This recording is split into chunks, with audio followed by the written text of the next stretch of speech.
Send करने को ready हूँ। नहीं चाहिए पेनल्टी, औकात तुम्हारी है पेनल्टी देने की? पेमेंट तुमसे हो नहीं रही है। ये इनको फोन लगाया प्रदीप जीजू को? Sir please. नहीं। क्यों? ये रूबी बुआ है इनकी, किस लिए दिए गए ये नंबर? अचार डालेगा क्या इनका? पापा का नंबर, इसके पापा से बात कर। अरे जी सर, जी सर। मम्मी है इनकी, सर प्लीज। दादी है इनकी, इतने सारे नंबर है, क्या करेगा इनका? इसकी कांटेक्ट लिस्ट पे एक एक बंदे को कॉल चाहिए मुझे, एक एक को। अनुराग भैया, अमीशा वर्मा, जितने नंबर हैं सब पे कॉल चाहिए मुझे, एक एक पे। संगीता बुआ है, इतने सारे नंबर है। 500 500 100 रुपए दिलवाएगा तो भी पेमेंट हो जाएगी। 10,000 ही अरेंज करना है ना, 10,147। जी सर। अगर इसकी पेमेंट आधे घंटे में नहीं आई ना तो अपनी रिटाइन की मेल डाल दियो, मैं एक्सेप्ट कर रहा हूँ। 15 दिन तक जाना ही नहीं चाहिए था, क्यों टाइम दे रहा हूँ 15 दिन तक? 15 मिनट में पेमेंट चाहिए मुझे इसकी। रिकवरी एजेंट बदतमीजी क्यों नहीं करेंगे जब उनका मैनेजर, ये है आपके सामने आंख खोल देने वाली सच्चाई। देखिए, हर एक रिलेटिव का नाम और नंबर उनके पास है और सामने से कह रहे हैं माँ को फोन लगाएं, बाप को लगाएं, दादी को लगाएं, बुआ को लगाएं, मामा को लगाएं और सब 100 200 500 रुपए देंगे तो लोन का रिपेमेंट हो जाएगा। ये है तरीका। और अगर जो रिकवरी एजेंट है, रिकवरी स्टाफ है, वो अगर सॉफ्ट होना भी चाहें तो इनके मैनेजर कभी सॉफ्ट नहीं। आपने देखा किस तरह से आपसे तू पर आने में बिल्कुल भी वक्त नहीं लगा। जी हाँ, जैसे ही कहा 2 दिन का टाइम दीजिए, नेहा से तू तड़ाक से बात की गई और इस तरह से जलील। और अगर आपने ध्यान से सुना तो उस वक्त जब फोन पर नेहा रो रही थी, लेकिन ओकेश के मैनेजर पे कोई फर्क नहीं पड़ता इस बात का। इससे कोई मतलब नहीं कि घर में कोई बीमार है, पर्सनल प्रॉब्लम है, और साफ तौर पर यह क्लियर कट कहा जा रहा है कि लॉकडाउन है, इस वक्त मैं कहीं से अरेंज नहीं कर सकती। लॉकडाउन में तो हर एक को सुविधा मिल रही है, लेकिन उसके बावजूद यह है इनका तरीका। यह आंखें खोल देने वाला है।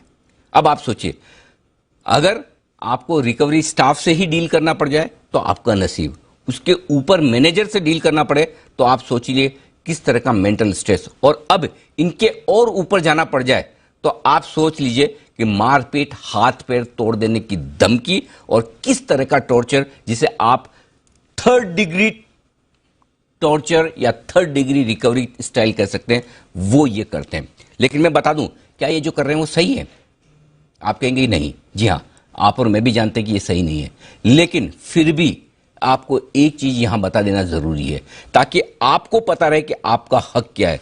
जिस किसी ने कहीं भी किसी से कोई लोन लिया है, उन्हें अगली ये बात जो मैं बताने जा रहा हूं आपके लिए बेहद अहम है। इसे देखना और समझना बहुत जरूरी है। रिकवरी के लिए आरबीआई ने गाइडलाइंस जारी की हुई है बैंकों की से रिकवरी की। अगर बैंक किसी को लोन देते हैं, अगर वो लोन रिकवर करना चाहते तो उसकी क्या गाइडलाइंस है। ये फेयर प्रैक्टिस कोड है। रिकवरी एजेंट पर ये जो बैंक्स के जो लोन है उसकी रिकवरी किस तरह से की जाती है वो आप देख लीजिए।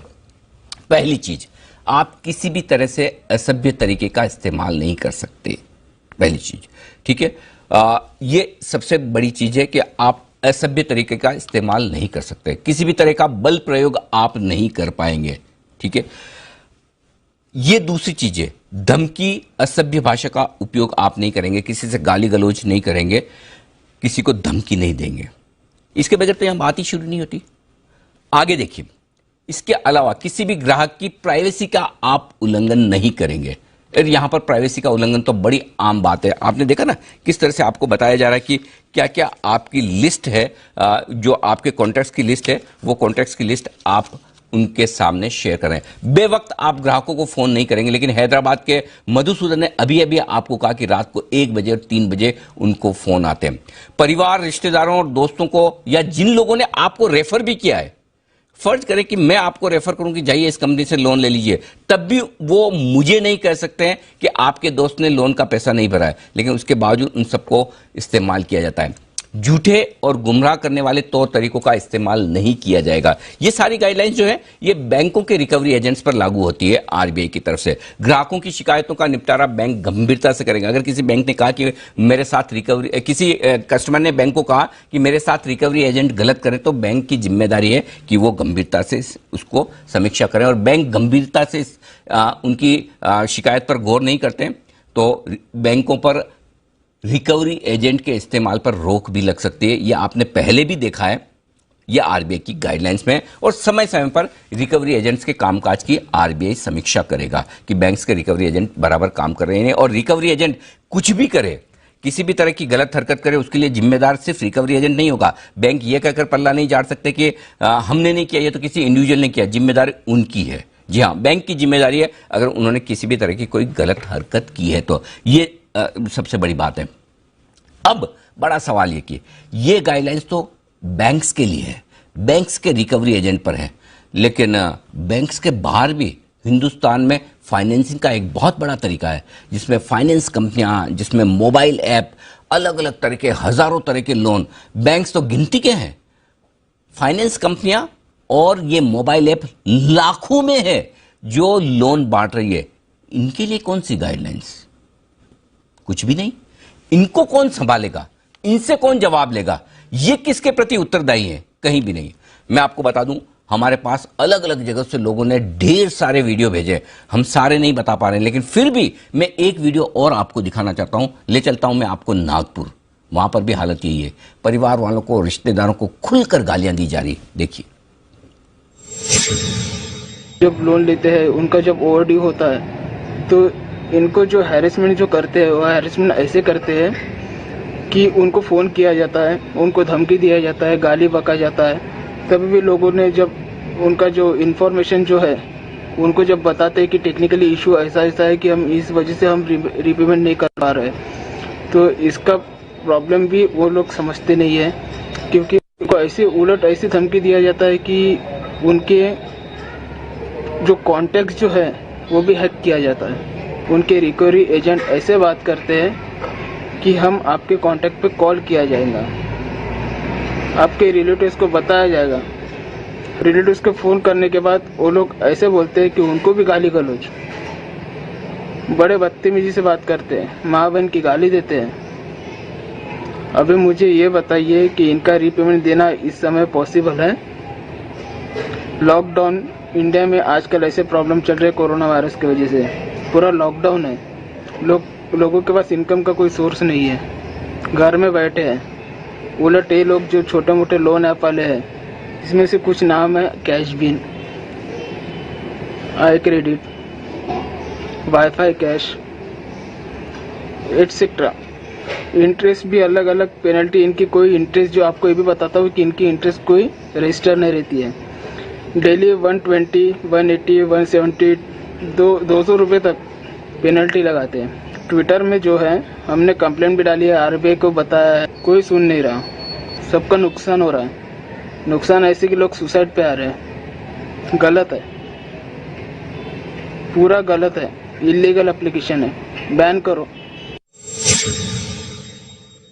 तो देखा आपने किस तरह से दिक्कतें आती दिख रही है यहां पर। और इस बीच बता दूं मैं आपको कि इस वक्त इस प्रोग्राम की खासियत क्या है, यह हर एक दिल को छू रहा है। जी हां, मुंबई में इस वक्त हैशटैग ऑपरेशन हफ्ता वसूली नंबर 1 ट्रेंड कर रहा है और पूरे हिंदुस्तान में इस वक्त ऑपरेशन हफ्ता वसूली नंबर 2 ट्रेंड कर रहा है। इससे आप अंदाजा लगा सकते हैं कि पूरा देश इस तरह की हफ्ता वसूली से कितना परेशान है। ये इस वक्त आप देख सकते हैं कि जिस तरह से ट्रेंडिंग करता हुआ दिख रहा है, वो आपके लिए सबसे बड़ी दिक्कत की बात है। सबसे बड़ी बात है कि कितनी दिक्कतें लोगों को होती हुई दिख रही है। ये एक सबसे बड़ा एग्जाम्पल है आपके लिए। ये है बड़ी बात इस वक्त होती हुई दिख रही है जो आपके सामने आप देख सकते हैं कि इस वक्त मुंबई में हैशटैग ऑपरेशन हफ्ता वसूली नंबर 1 ट्रेंड कर रहा है और दूसरा पूरे हिंदुस्तान में हैशटैग ऑपरेशन हफ्ता वसूली आपके लिए नंबर 2 ट्रेंड करता हुआ दिख रहा है। ये इस वक्त की सबसे बड़ी दिक्कत है जो लोग पूरे देश में इस वक्त फेस कर रहे हैं। अब आइए हम आपको बताएं कि इन मामलों की आपको कहां करनी है शिकायत।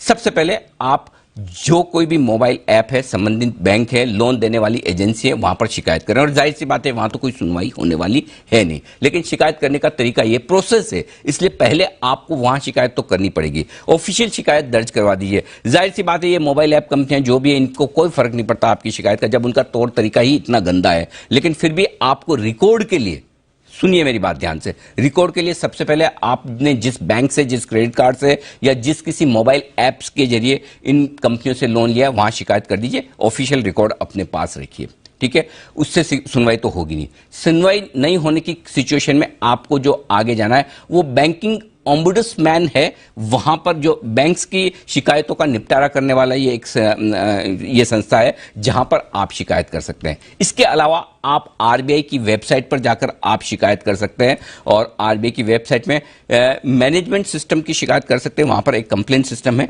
वहां पर जाकर आप शिकायत कर सकते हैं। ये आपके लिए शिकायत करने के तरीके हैं। और इससे ज्यादा अगर आपको पर्सनल लेवल पर सताया जा रहा है तो आप इसकी शिकायत, जी हां, पुलिस में भी कर सकते हैं। और मैं आपको एक और तरीका बता दूं, जब भी आप पुलिस में शिकायत करते हो ये ना सोचे कि लोकल थाने में आपकी बात नहीं सुनी जाएगी या पुलिस चौकी में बात नहीं सुनी जाएगी।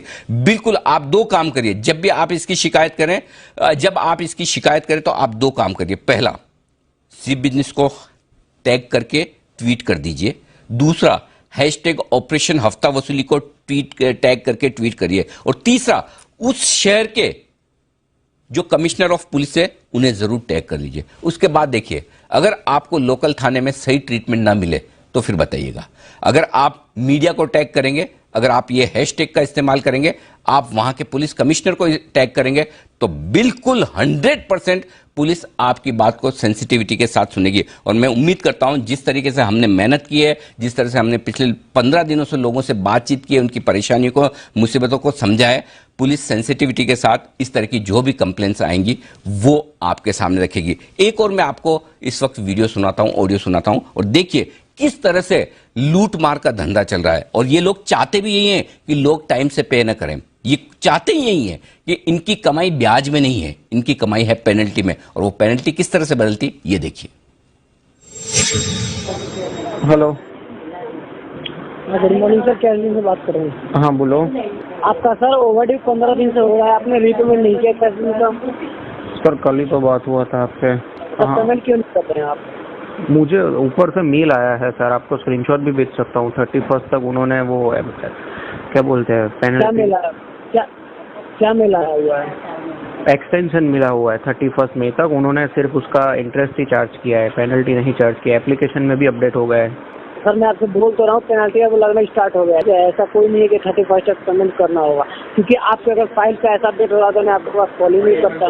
585 का पर डे, 15 दिन का तो 585 का जोड़ सकते हैं ना। 585 रुपये का 15 का जोड़ सकते हैं आप, कितना हुआ? अब आज से सर आपका क्रेडिट स्कोर जो है वो खराब होना चालू हो गया सर। मैं आपसे बोल रहा हूँ कि रीपेमेंट करा दीजिए, ठीक है? रीपेमेंट करा के दोबारा लोन लीजिए। तो ये है समस्याएं जो आमतौर पर लोग देख रहे हैं, किस तरह से हर दिन के हिसाब से पेनल्टी बढ़ती जाती है। आप जिंदगी भर कभी पेनल्टी चुका नहीं पाएंगे। ये बिल्कुल ठीक वैसा हाल है कि अगर आप किसी जमींदार से या साहूकार से पुराने जमानों में लोन ले लें, ये हाल वैसा ही है, मदर इंडिया जैसा। अगर आपने लोन ले लिया तो आपके खेत उस जमींदार के, आपका घर उस जमींदार का, आपका हल उस जमींदार का, आपके बैल उस जमींदार के, जो फसल आएगी वो भी उस जमींदार के, और अगर आपके बीवी बच्चों पर भी उसी जमींदार का हक हो। यही चीज आपने देखी है, और ये चीज आजादी के 70 सालों के बाद भी अभी तक बदली नहीं है। ये वही तरीका है जमींदारों की तरह, साहूकारों की तरह ब्याज और पेनल्टी लगाकर गरीब लोगों को लूटने का। कैसे लूटा जाता है और कैसे धमकाया जाता है, एक ट्वीट देखिए दीपक कुमार का। हमने कोई मीडियम नहीं छोड़ा, वीडियो, ऑडियो सारे आपके पास, फर्जी लेटर्स और एक। अब ये ट्वीट आप देखिए, ये दिखाया जा रहा है। इस ट्वीट में क्या लिखा है? हम एक चोर को ढूंढ रहे हैं जिसका नाम है दीपक कुमार, बाप का नाम है श्रीधर कुमार, और इसने हमसे 10,000 रुपए का फ्रॉड किया है। पुलिस इसे ढूंढ रही है। फ्रॉड क्या किया है? लोन लिया है। अब आप सोचिए, अगर इस तरह के मैसेज भेजे जाएं, और इस तरह के मैसेज किसे भेजे जा रहे हैं? आपकी कॉन्टैक्ट लिस्ट को। जी हां, यह मैसेज गया है दीपक कुमार की कॉन्टैक्ट लिस्ट को। अब आप सोचिए इससे गलत काम क्या हो सकता है कि हम चोर को ढूंढ रहे हैं। क्यों? दीपक कुमार ने क्या आपकी मोबाइल ऐप में घुसकर चोरी की है? और जब आप लोन देते तो आपको पता है, जब आप जितने ज्यादा भारी भरकम ब्याज के साथ लोन दे रहे हैं, आपको उतना पता है कि एनपीए होने की या लेट पेमेंट होने की उतनी रिस्क सबसे ज्यादा है। आप कोई AAA रेटिंग वाले कॉर्पोरेट को लोन नहीं दे रहे हैं, आप अनसिक्योर्ड लोन दे रहे हैं। लेकिन दिक्कत यही है, छोटे और अनसिक्योर्ड लोन लेने वालों के साथ जिस तरह का गलत व्यवहार और जिस तरह का मेंटल टॉर्चर किया जाता है, सबसे बड़ी दिक्कत मालूम है क्या है? दिक्कत यह कि ये इंडस्ट्री पूरी तरह से ये मानती कि ये तो हमारा हक है, हमें इसी तरीके से लोन की वसूली करनी है। और इस माइंडसेट को बदलने की बड़ी जरूरत है। आइए एक वीडियो और दिखाता हूं मैं आपको। सागर हैं मुंबई के पास ही कल्याण से, देखिए उन्हें किस तरह से परेशान किया गया। कुछ दिन पहले मैंने लोन लिया था, एक कंपनी इंस्टा मनी ऐप करके, तो उस कंपनी से मैंने लोन लिया था। हो गया फर्स्ट EMI तो मैंने ठीक से भर दिया, मगर सेकंड टाइम तो आप जानते हैं अभी लॉकडाउन है, कोई घर से बाहर नहीं निकल पा रहा है, सब शॉप्स बंद है, ट्रेन्स बंद है, जॉब पे कोई नहीं जा रहा है।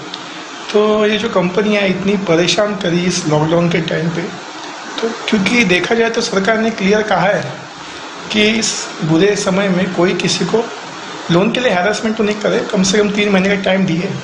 मगर ये जो कंपनियाँ है ना ही RBI के रूल्स मानती है, इनका तो अपना ही सब रूल चलता है। जैसे कि लोन लिया तो कहेंगे कि सर आप जल्द से जल्द EMI करें, आपका ड्यू डेट नज़दीक आया है, अगर नहीं करेंगे तो हम आपके कॉन्टैक्ट लिस्ट के जितने नंबर्स हैं उनको सबको फ़ोन करके ये बोलेंगे कि आप उनके नंबर का मिसयूज़ कर रहे हो, यानी कि मैंने उनका नंबर यूज़ किया है मेरे रेफरेंस में, जबकि मैंने दिया भी नहीं उनका नंबर, और जिनका दिया है उनको तो वो कॉल कर ही नहीं रहे। तो मैं इसलिए मतलब इंस्टा मनी ऐप है, बहुत सारे ऐप है, किस्त है, ओ कैश है, तो ये जो सारे ऐप है इनको समझना चाहिए कि फ़िलहाल क्या टाइम चल रहा है। इनके EMI के हफ्ते 3000 4000 होते हैं, सही बात है, सैलरी भी आएगी, वो भी कभी आएगी वो बोल नहीं सकते, और सैलरी आएगा तो आदमी घर का रेंट देगा, राशन भरेगा, या इनके हफ्ते भरेगा। हमने लोन लिया है, हमें तो हैरेस करती है, मगर हमारे जो कॉन्टैक्ट लिस्ट के नंबर है, समझो मेरे रिलेटिव हो गए, चाचा मामा दोस्त फ्रेंड भाई, तो इनको फ़ोन करके हैरान नहीं करना चाहिए। ये है सच, और ऐसे एक नहीं हजारों केस मैं आपके सामने रख सकता हूं। अभी से लेकर अगर मैं पूरे दिन भर भी बात करूं तब भी केस कम है। और अब तो जिस तरह से पूरे देश में ये ट्रेंड हो रहा है, हैशटैग ऑपरेशन हफ्ता वसूली, मुंबई में नंबर 1 ट्रेंड हो रहा है, पूरे देश में नंबर 2 ट्रेंड हो रहा है, इससे आप अंदाजा लगा सकते हैं कि किस तरह से लोग बेहद परेशान हैं। हम कभी भी एक तरफा स्टोरी नहीं करते, हम कभी भी एक तरफा बात नहीं करते। हमने कंपनियों को सब कंपनियों को हमने ईमेल भेजी, कांटेक्ट करने की कोशिश की। कुछ कंपनियों का जवाब आया, कुछ ने तो मुनासिब भी नहीं समझा कि जवाब दिया जाए। जिन कंपनियों के जवाब आए मैं आपके सामने जवाब या जिन कंपनियों ने रेस्पॉन्ड किया नहीं किया वो मैं आपको बताना चाहता हूं। कैश इन, वाईफाई कैश, ये 2 कंपनियां जिन्होंने जी बिजनेस की ईमेल का कोई जवाब नहीं दिया। लेकिन इसके अलावा कैश बिन, ये एक और कंपनी है जिसके खिलाफ ढेर सारी कंप्लेंट्स आई। तो इन्होंने कहा कि PC financial reserve bank regulated NBFC है जो रेगुलेशन को मानती है। खुलासे के बाद कंपनी ने जांच की। अब इसको गौर से सुनिएगा, हमारे खुलासे के बाद कंपनी ने जांच की और उन्होंने जो दोषी पाया गया कर्मचारी था, इनका यह कहना है कि वो हमने आउटसोर्स किया, वो हमारा कर्मचारी नहीं, हमने उनको रिकवरी के लिए लगाया था और उसको निकाला है। इसका मतलब क्या है? इसका मतलब यह कि हम कोई भी स्टोरी गलत नहीं कर रहे हैं, हम पूरे तथ्यों के साथ कर रहे हैं। और जब हम कंपनी के पास ये मैटर लेकर गए कि देखिए आपकी ये कंप्लेन आई, तो उन्होंने एक्सेप्ट भी किया और ये भी कहा कि हम निकाल रहे हैं, अब आप मत करिए। जी नहीं, आपने निकाला, बहुत अच्छी बात है, जरूरी था, लेकिन यही बाकी सब कंपनियों को भी करना पड़ेगा और आपको भी, और अगली बार फिर से ना हो यह भी ध्यान रखना पड़ेगा। हमने जब ऑपरेशन मार्केट माफिया किया उसके बाद आपने देखा किस तरह से इंदौर से सारी ये एडवाइजरी फर्म्स गायब हो गई, दूसरी जगह जाकर थोड़ा बहुत कर रही हैं, लेकिन उस पूरे कामकाज में 80% 90% की कमी आ गई जो फर्जी एडवाइजरी कंपनियां चलाती थी। ये दूसरा ऑपरेशन है जो हम चाहते हैं यहां भी ऐसा ही हो। जो जिस तरह की ये मोबाइल ऐप कंपनियां, जिस तरह की ये फाइनेंसिंग कंपनियां लोगों को परेशान कर रही है, ये परेशानी यहीं खत्म होनी चाहिए। सिर्फ आप 1 या 2 एम्प्लॉय को निकाल देंगे जिनके खिलाफ कंप्लेन आई है, इससे बात नहीं बनेगी। एक और आपको मैं रिएक्शन बता रहा हूं कंपनी का, किश्त। ये एक और कंपनी है जिसको हमने लिखा, तो उनका ये जवाब था कि आरबीआई के ऐलान के बाद हमने कई कदम उठाए, ग्राहकों को मोरेटोरियम की जानकारी भी दी है और देरी से पेमेंट करने की ऑटोमेटिक प्रोसेस भी हमने शुरू कर दी है। सभी शिकायतों का निपटारा कर रहे हैं और कलेक्शन करने वाले लोगों को ये कह रहे हैं कि लोगों के साथ ज़्यादा सावधानी से काम करें, मिसकम्युनिकेशन ना करें, पेनल्टी की शिकायतों को दूर करने की कोशिश कर रहे हैं। कॉल सेंटर के लोगों को कह रहे हैं कि थोड़ा ज़्यादा सोफिस्टिकेटेड होकर सावधानी से काम करें, मुश्किल वक्त में हम ग्राहकों की सेवा करना चाहते हैं, ये वो कहते हैं। अब कह तो रहे हैं, देखिए कब और कैसे करेंगे ये देखने वाली बात है। लेकिन अब मैं इस शो का समापन करूं उससे पहले एक बेहद अहम चीज़ है जो आपको, मुझे, सबको बड़े जोरदार तरीके से रखनी है और वो रखनी है सरकार के सामने। जी हाँ, सरकार के सामने हमें बात रखनी है कि क्या कुछ करने की जरूरत है इस मुश्किल भरे वक्त में, जब सरकार चाहती है कि देश के नागरिक सहयोग करें, लक्ष्मण रेखा पार न करें, घर से बाहर न निकलें, तो ये कंपनियां उन्हें मजबूर न करें कि वो घर से बाहर निकलें अपने लोन की किस्त भरने के लिए। बिल्कुल नहीं। ऐसे में जरूरत है सरकार की तरफ से बड़े एक्शन की। और यह बड़ा एक्शन क्या होना चाहिए, मैं आपके सामने हमारी जो मांगे हैं आप सबके बिहाफ पे, ये मांग जी बिजनेस की है, उन सभी लोन लेने वाले लोगों के बिहाफ पर जो सरकार के सामने हमारी दरख्वास्त है, हमारा निवेदन है कि ये करना चाहिए। पहली चीज, जो कुछ भी मोरेटोरियम आरबीआई ने बैंक्स पर लागू किया है वही मोरेटोरियम हर एक एनबीएफसी पर लागू हो, हर एक छोटे बड़े किसी भी तरीके से, चाहे वो आप मोबाइल के जरिए दें या वैसे लोन दें या किसी भी पर्सनल तरीके से लोन दें, हर एक लोन देने वाली कंपनी पर आरबीआई का मोरेटोरियम लागू होना चाहिए। और ये मोरेटोरियम सिर्फ 3 महीने का नहीं होना चाहिए, अब इसे बढ़ा देने की भी जरूरत है क्योंकि लॉकडाउन आपका बढ़ रहा है और चीजें फिर से पटरी पर तुरंत लौटेगी इसकी संभावना है कम। तो इसे अब